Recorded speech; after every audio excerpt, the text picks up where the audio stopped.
computer. All right, we're recording. Hello, this is the grooming session of the backlog for 116. Today is 18th of July, and we're going to look at the kubeadm repository and see what is in the 116 backlog. Let me first check quickly what is in 115. We still have the milestone for any backports. Sorry. 115, we don't have anything open. Okay, 116. There are a lot of items in 116. And let's see what was added since last time. This is something that Rafael added.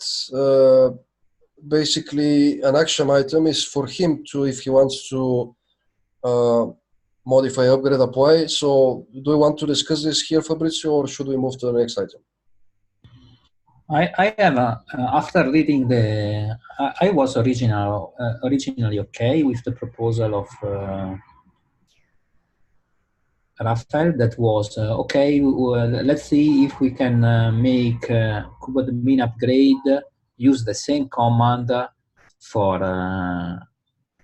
all the nodes instead of for all the control plane nodes, instead of using two different commands. But after reading the proposal, at the end, it is using two different commands.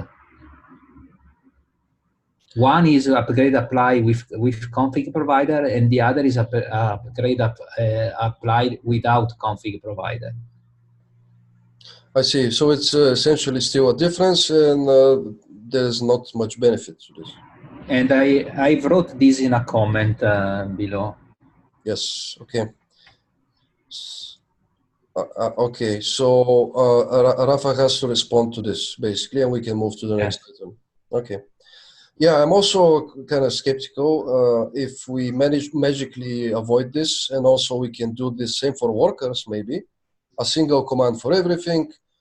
Yes, if we move now we have two commands, one for the first node and another for everything else. Yeah. If we can move to having one command for everything, I'm fine. Yeah. Otherwise, we are moving from one command to two command to three. Yes. This is so it's actually slightly worse. And okay, he has to respond to this because you're making a very good point. Yeah, I have also some concerns, although I haven't actually gone through this proposal in particular. But if we actually get a single upgrade command and not like leave the distinction of the upgrade, one of the control plane nodes and all of the rest of the nodes, like in a couple of different commands, we may actually end up in some sort of a corrupt situation in which we may use this single command to upgrade one of the nodes, like one of the control plane nodes, and it does perform what upgrade apply is doing right now. And on the next one, like on the next iteration on another of the control plane nodes, it may actually try to rerun upgrade apply instead of run upgrade node. Yeah. So we have to be careful to avoid these kinds of bugs here. Okay, I will comment on the issue because then the issue got a little bit confusing for the problem of the sequence of the ordering of update. So I will comment on this issue, putting the focus back on the UX. Yeah, all right. Thank you. Let's try to keep discussions on the tickets smaller because we have a lot of them. So this we already, I'm not sure who saw this. We already have discussion. We had discussion with this. It's a complicated problem. I'm not sure we are going to be able to solve this in this cycle. Maybe. Any quick comments?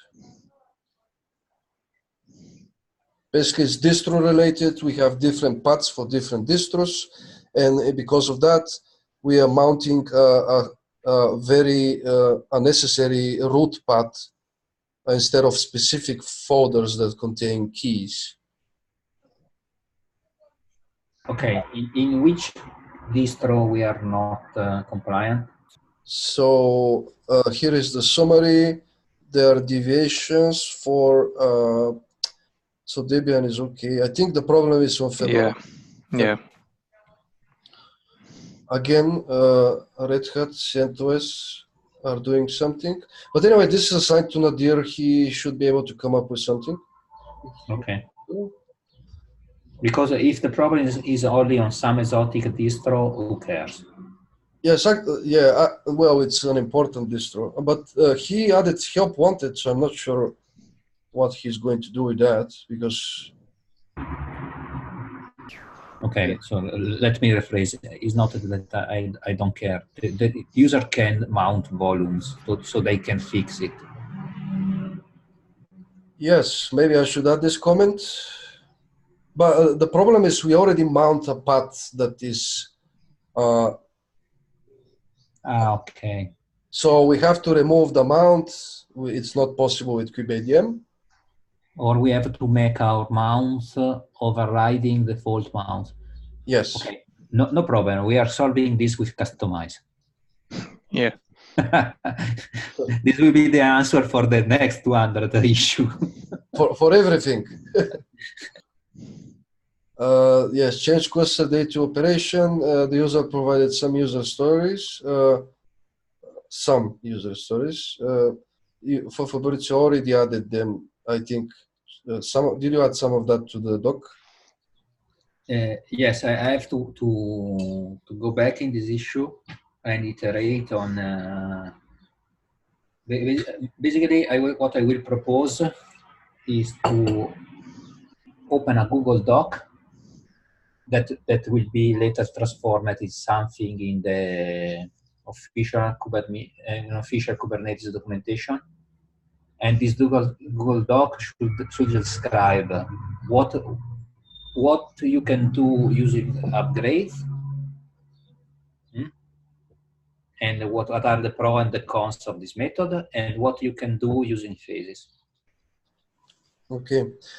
To be honest, we should have probably opened a public Google Doc that everybody can edit and posted it in the kubeadm channel and say, hey, write your user stories. We want to hear about it. This is my intention. I want to start writing official, because what we decided is that it is too early to start implementing something around this problem. So what I want to describe is what we have, and to match these with a possible use case. Yeah, that's the correct thing to do. Okay. And I want to make it public. Initially I will work on a Google Doc just to being easier to collect feedbacks and do the editing stuff, and then I will move to a PR.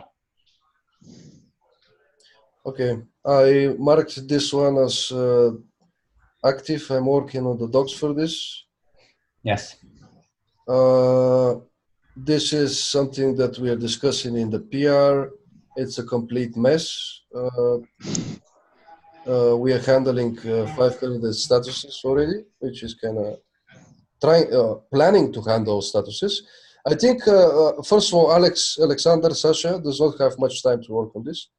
So maybe we should implement what the current state of the PR is. Last time I checked, it simply removed the body check. And I think we should just merge it to solve the problem. And eventually, if Sasha has the time, he can send a separate PR for gateways and stuff. I think that that PR actually broke some tests, so it may need to be a little bit more complex to fix it. Or adapt the tests. Yeah, or adapt the tests.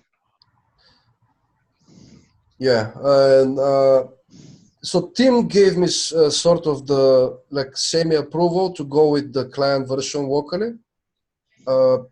If the user provides a label, this is an indication that they want to use a version from the internet.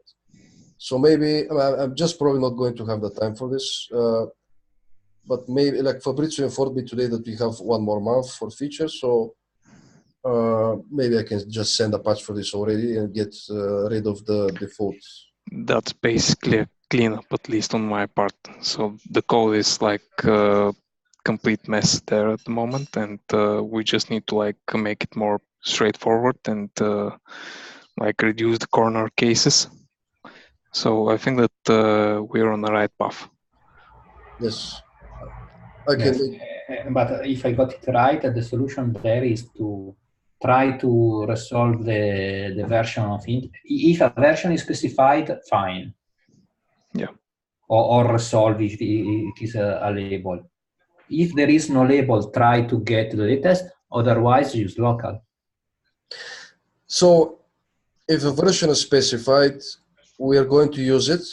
If it's a semantic version, we are going to use it. If it's a label, we still have to fetch from the internet.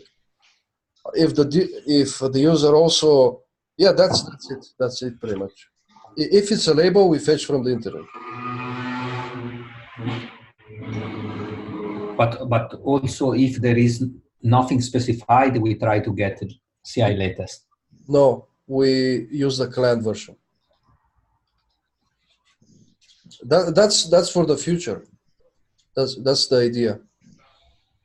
Honestly, I have some reserve in changing this behavior. I think that users are fine with it.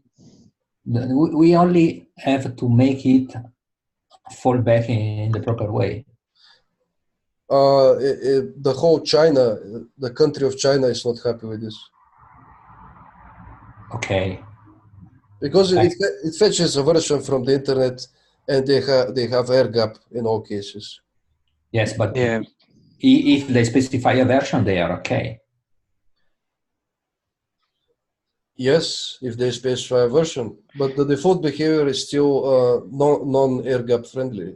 What the user was actually doing, because I think that they actually tried to like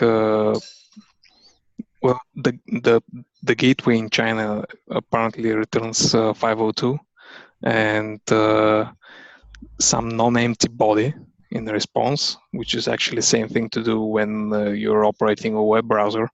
But in our case, we actually tried to parse the 502, found out that there is no version inside it, and then like dumped an error when we actually should have fallen back to the kubeadm version.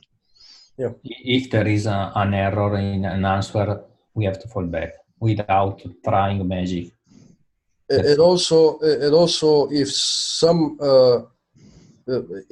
something along the line between the images that are at Google, if something deviates and returns strange pair of, like, maybe returns a body, but the error, I mean, anything could happen. Our logic can get very complicated because of these special handlings we're doing right now. I think that the fetching from the internet should only be on demand. kubeadm is the first software I see that defaults like artifacts like that. It's very strange. Well, anyway, we have to move to the next stuff. I added this for. Do you think, Fabrizio, that we can have this? Is it realistic to have node add and removal for this cycle in Kinder? It is not really complicated, but it requires some time. Let's leave it. Okay. Or if you prefer, you can move it. It's something that I have in the back of my mind. I will work, let me say, in background as I have time. You want to be assigned? I think you're already assigned to this. Okay. No, and if you want to keep it out from the milestone, I'm okay. I see. Okay, let's add it to next. And it's backlog. So if we can get into the milestone, okay. Otherwise, it remains there. Yeah, we also have to start kicking some stuff out because we don't have time for everything. So security, we discussed this. CIS last time, benchmark also, rotating the controller manager, we discussed it as well. non-root, this is actually ending up very complicated, much more complicated than expected. I posted a summary, and what we are doing is basically the TLDR is that we cannot use FS group with host path, and the way to solve it is to have an init container, and it's a mess. So TLDR is we cannot use non-root for the control plane component pods. Okay, tracking is for tracking false configuration parameters. So this is up to Ed. I can keep it for in the milestone for a while. Also, if another user posted the use case at the bottom. Yes. So yeah. So basically, this is up to Ed if he has time. Also, I see Leah posted here. Anyway, do you want to keep this in a milestone? See if somebody has the time. Yes. Okay. Tracking issue, generate kubelet cert with master CAs. So this one, honestly, I don't think we're going to find a solution for it. But since Tim also started bringing this up internally, like I guess everybody on the meeting works for VMware anyway. So internally, we have a ticket for this, I think. Sorry, what is the title? Opening. Generates kubelet cert with master CAs. Basically, some users, because they want to scrape the kubelet as a service, as a server, they want to, assign the kubelet certs with this master CA. And there are a couple of solutions. And basically, Nadir, I'm not sure he's going to have the time, but he promised to write docs. And this is basically the tracking issue for the docs. So internally, also someone reported it. That was my point. A lot of people are reporting it. Basically, Nadir promised to write docs for this, because one of the ways he's proposing, I don't understand it exactly. I only understand one of the workarounds, which is not exactly pretty. You have to manually sign the kubelet serving certificate with the root CA. I have to investigate this topic. I don't understand it. I think you already commented here, or no? Yes. But it was a long time ago. Okay. Do you want me to assign you? No. So at this point, it's related to docs, in my opinion. For 116, I don't think we can take any code changes as an action. But I will keep it in the radar. If someone want to jump in, they are welcome. It is marked help wanted. Let's keep it in the milestone. It's not marked as help wanted. It's actually a complicated topic, and help wanted does not comply with the level of complication with this ticket, technically. Good for new developer, does not comply. But help wanted. So help wanted, team is using help wanted. We can add that help wanted, but help wanted, if you read the official docs, it says the help wanted should be slightly more complicated than good first issue. But unfortunately, this is the label is misleading in Kubernetes. Okay. So this is the same. This is the docs basically for it. Feature gate enable DNS cache. So Tim started pushing for this. I not exactly sure why, because we haven't seen that many user requests. We occasionally see somebody. Maybe I should investigate locally how to enable DNS cache without any modifications in the code of kubeadm, and basically treat it as an add-on. All you have to do is deploy a daemon set with the cache, and maybe it's going to work. I don't know. At least the PR that the user sent was doing exactly that. Honestly, I'm of the idea that we have to postpone everything related to add-ons to etcd and invest on etcd admin and add-ons. I agree, because we can start adding 1, 2, 3, but the more we add, the more we need to change the code in kubeadm to like enable them. So I'd like to see, like, for example, what the add-on sub-project will come up with. Yes, I'm definitely leaning towards this being an add-on and not enabled by default. I still I have to ask Tim, why are we pushing for this to be enabled by default? I know that KubeUp enabled it by default, but I don't see a reason to enable this for all users in kubeadm. It's not essential. It's not essential. Yeah, it's not essential, but it's a huge performance boost, at least from like figures that I saw initially. Aha. So it's a performance enhancement. I see. So a single DNS query can move from like 5 milliseconds to nanoseconds. I see. If it's already cached. Yeah. So that's an obvious. I guess that's an obvious result from using a cache.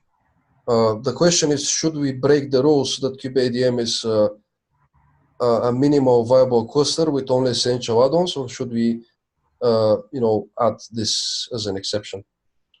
I think that this is a variation of it is another variant of the DNS add-on. Yes, so basically, at least in my opinion, we should enable like tweaking the settings of the DNS. So it's basically tweaking a few of the things that we already deploy inside of the DNS add-on and enable the user to actually use kubectl apply to apply an additional core DNS instance, like a daemon set of core DNS. The thing about this, I'm looking for the PR. I think this was the PR and we closed it. Basically, you have to deploy another image. It's not only the DNS cache is not a simple toggle. It's a separate image that is maintained by the kubeDNS people. And actually in KK, I saw a bug report that, hey, the DNS local cache image is broken with this and this, and the user was reporting bugs. And I have a proposal for this. What about ensuring that what we are deploying does not conflict with a local DNS and provide instruction about how to deploy a local DNS? Yeah, I think that's precisely the case that Tim is pushing. Tim is basically talking about a feature gate for this, which is a pretty core implementation in kubeadm. Instead of a feature gate, I think the user can already like deploy these objects. So I'm going to test it locally. If it works without modifications to kubeadm, I'm going to propose to write docs instead of this and treat it as an add-on. Sounds fair to me. Yeah, if we can document it, we are postponing the issue with a reasonable workaround. Yes. All right. Integration with customize. So this is another issue that Tim created. Mark me active. Assign to me and active. Okay. Active. Okay, we're good for this one. Okay, experimental integration with customize kubeadm reset with Calico and containerd. This is they should be kicked out of the milestone in my opinion, because the user had not responded for 22 days, and we are still in the area of awaiting more evidence. I think that this can even be closed right now. I would, so case report here, okay, I think it's first glance. I don't, so this, again, Tim is saying here that maybe this is related to Kappa, but none of the Kappa maintainers responded.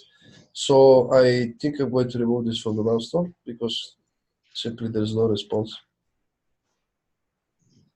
Clear this milestone. Bartosz is assigned for some reason. Okay.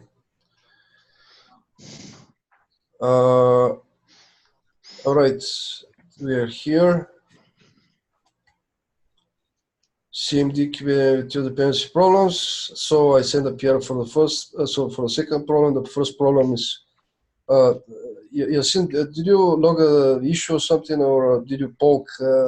Yeah, I like David is gonna take a look, and I'm planning like to bring it up with Signode next week also to see if they come up with something for it. Thanks. Hopefully they have the time. Like folks like David are very busy. Maybe, yeah. At least we need a quick response. Like, should we move this somewhere? Like for I think that this is something that should belong to Signode at least, because it's used for end-to-end testing. Yes, but we also use it in kubeadm.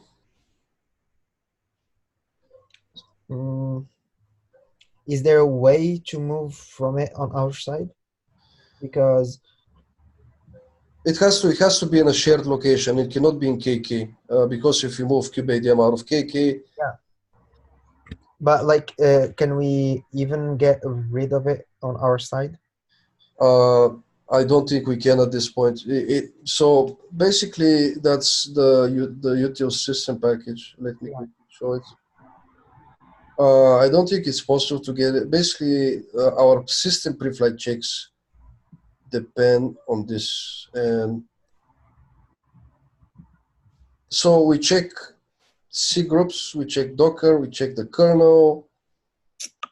We have package validator, which I think is only for makes sense to kubeadm actually. Fabrizio Rossi, do you know if we even run this? I was not aware of this ton of code under kubeadm. Yeah, me neither. You don't know about the system package? No, I remember us doing some system checks, but I was not aware of this code moved under kubeadm. So yeah, it was moved under kubeadm because it was not used anywhere else. And at some point, it was under the testing framework. But sorry, if I go, this should be used probably only in pre-flight.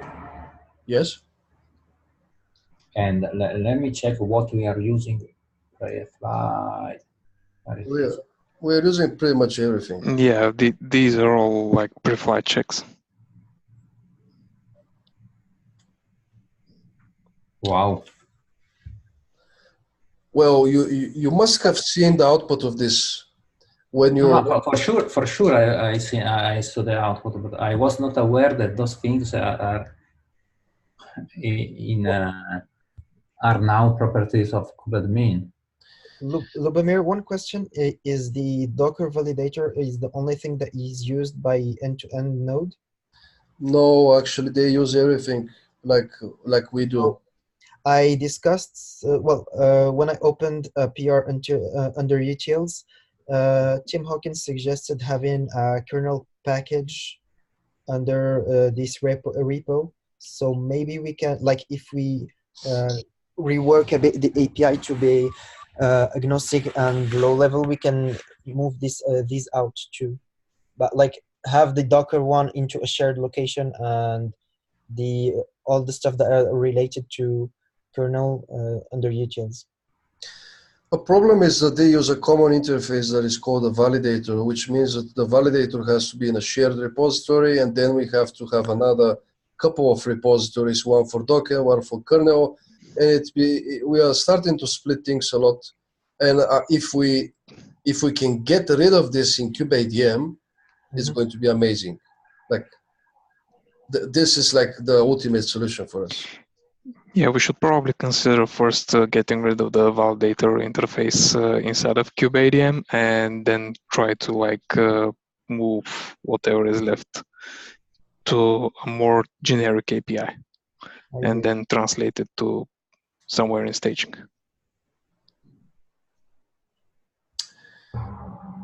Well, I'm not sure what are you suggesting. Like, we should move the interfaces, the validator interfaces, to a shared location? We should nuke the validator interface. And how are the rest of the validators going to work? Should they implement their own validator, basically? Probably yes, or we can actually give them just a few functions to just implement some sort of function-wise thing, like a single function. Instead of an interface. Yeah, instead of full-blown interface.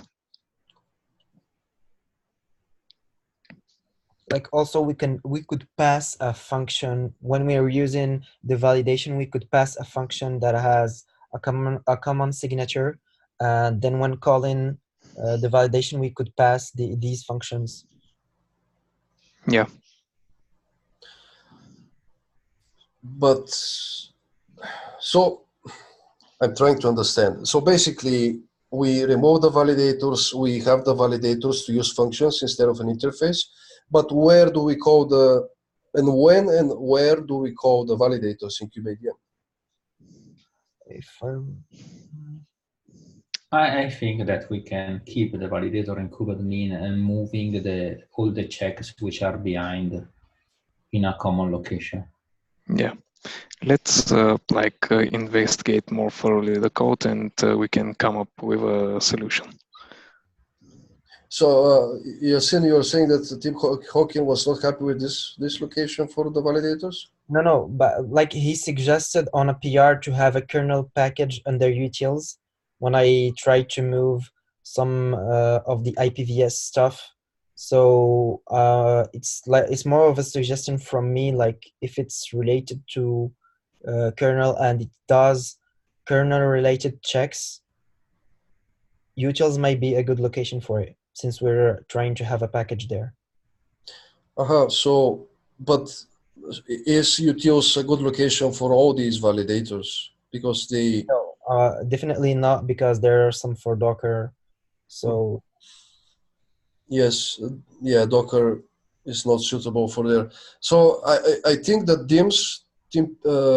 Tim Sinclair and me, when we spoke about in the testing commons meeting, we all agreed on this location.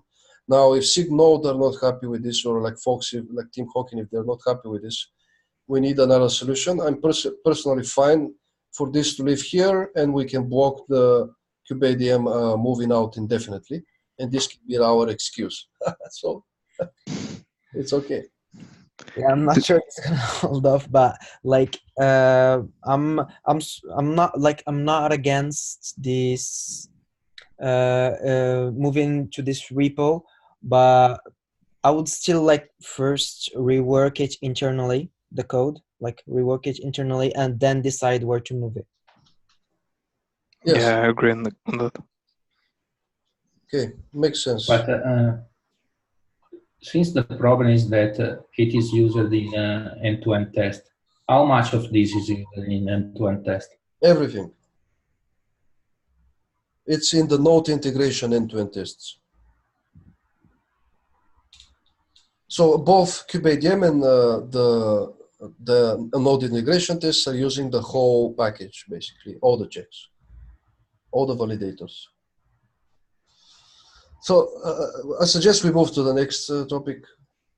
Okay. So this one I created. I'm not sure, maybe we should move it also outside of the milestone. It's related to Kinder, enabling concurrent functionality in Kinder, and basically also adding tests for that.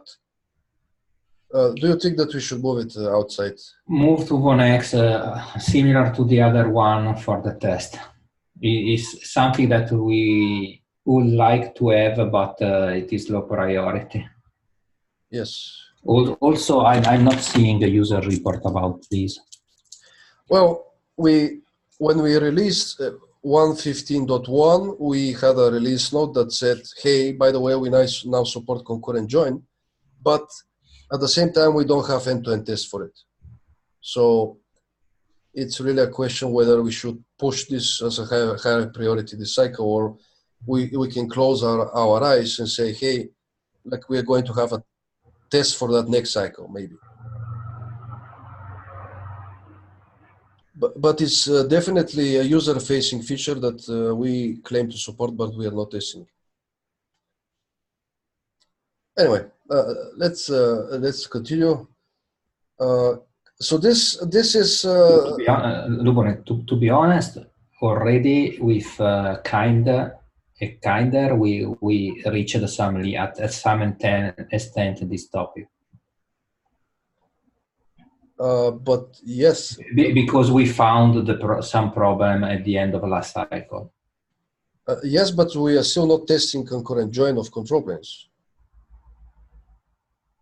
In kind, yes. In kind and kinder as well, because no, kinder is going serial in this moment, but so kinder is going serial. And yes, I actually sent a PR for kind to enable concurrent join of control plane nodes, and I saw a flake that I don't have the time to debug. Also, something else that I saw is that I don't see performance improvements, which is super strange. So I was thinking that maybe a kind has synchronization points somewhere hidden in the logic. That's no, the problem is kubeadm has got synchronization logic, because you can basically you have you cannot join control plane nodes before the first control plane is started. Yes, that is true. I'm talking about like the secondary control plane nodes. They're supposed to join concurrently, but when the kind cluster, the kind command exits, something strange happens. All the pods are already up, which shouldn't be the case. Something is waiting somewhere. Yes, it is waiting. Yes, and that's why I'm not seeing the performance improvements. But anyway, that's we can leave it for the next cycle. It's not super. I mean, it's kind of important, but not super important. So this is a hairy topic that I really want to skip because we have 15 minutes. It's about removing the XY from the kubelet config, and I don't think we're going to have the time for this cycle. So let's move it next. Okay.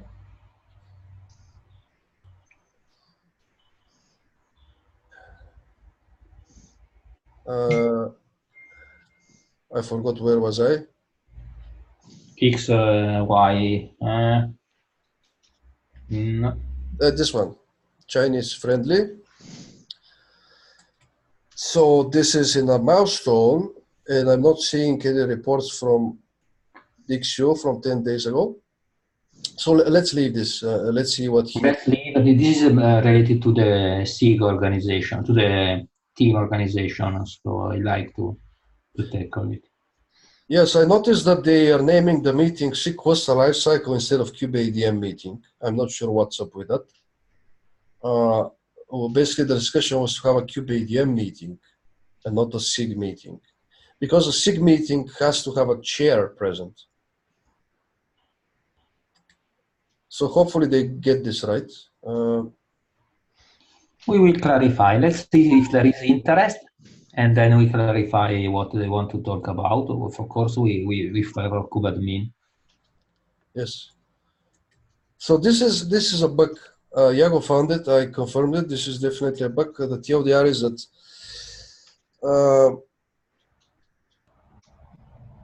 I actually forgot. Let me try to recollect.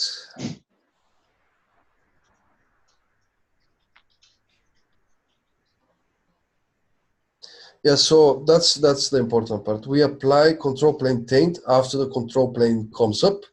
So in multi-control plane case, we can have pods scheduled on the control plane node.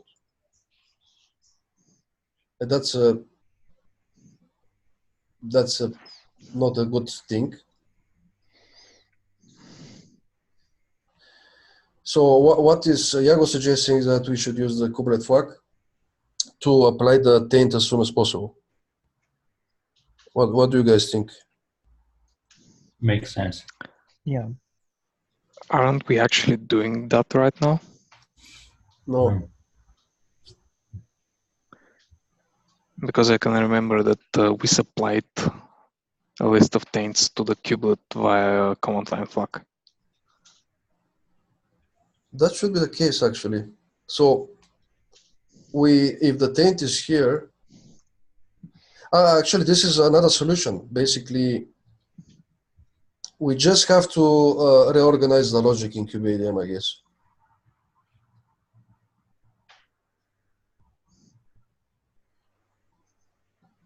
Because look like Iago is doing that, basically.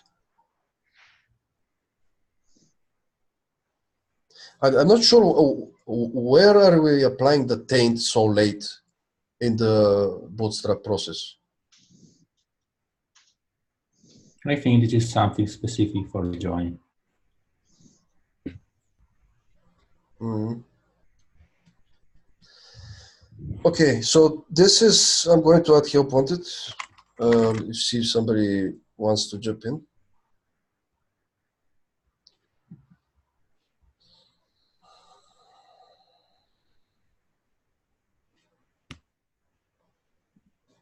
I cannot see the chat very easy, by the way, so it's Basically the location where taints are being added to the kubelet command line.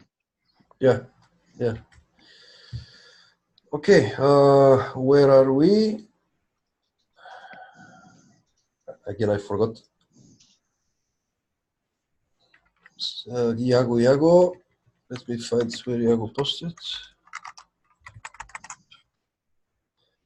Okay. After successful update. So this is something that has been dragging for a while, for a month, I guess. I was not able to explain why the user cannot upgrade. I think he corrupted the question in such a way that his upgrade become very weird. He has started seeing failures in the pods or something like, for instance, this is keeping upgrades. Yeah, basically, I'm not understanding what's this, so I'm going to add help wanted if somebody wants to take a look, because I could not explain the problem. Okay.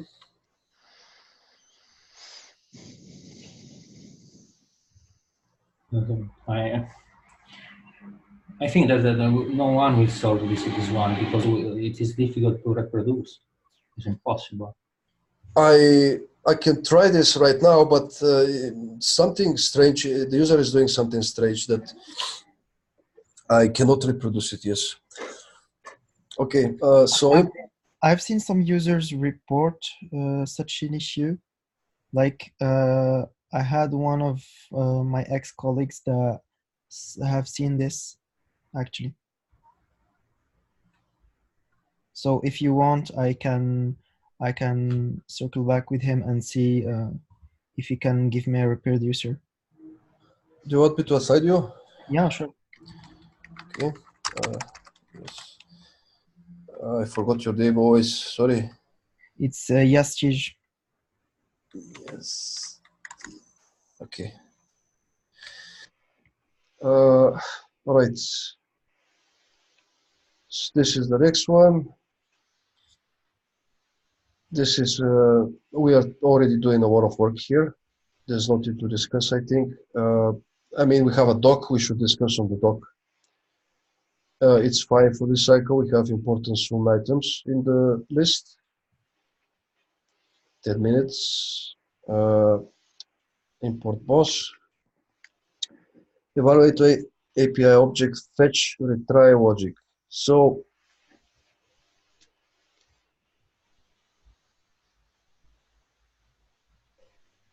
basically, this is something the team requested for us to lock, because he did not like the retry logic in kubeadm that Rafael added.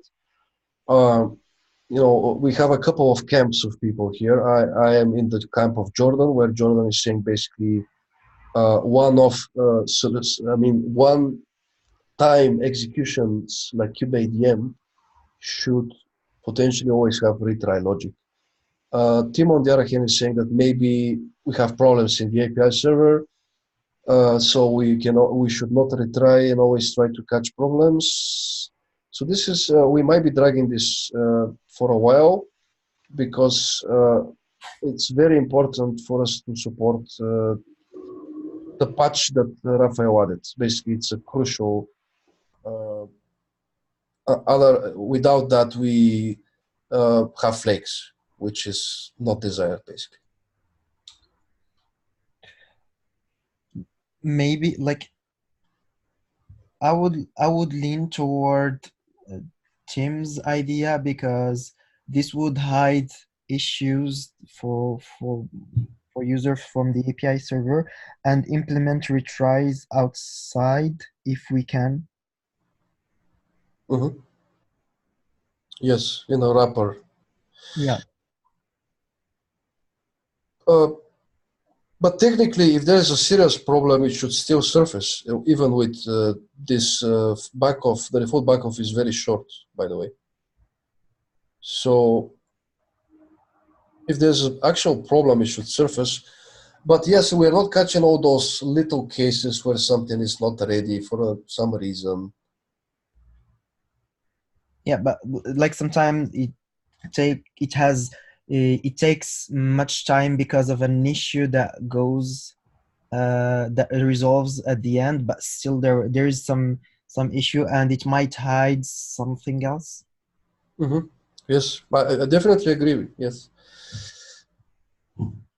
Okay, but it's the issue is there. We just need to find the time for it. Honestly, I think that we cannot change it in 1.16, but I'm going to leave it in the milestone. Any objections? No, that's fine by me. Leave it in the milestone. I'm just wondering that, unfortunately, our test infrastructure is not doing things really sophisticated, and this is part of the reason of those problems. I make you an example. In production, typically before upgrading an API server, they remove it from the load balancer. And then they do upgrade, and then when the upgrade is finished, they put it back again in the load balancer. Are they modifying the kubeadm status object as well? No, they are modifying the load balancer. Only the load balancer. Okay. Mm-hmm. And this is a good practice, and we are not doing this. That means that we are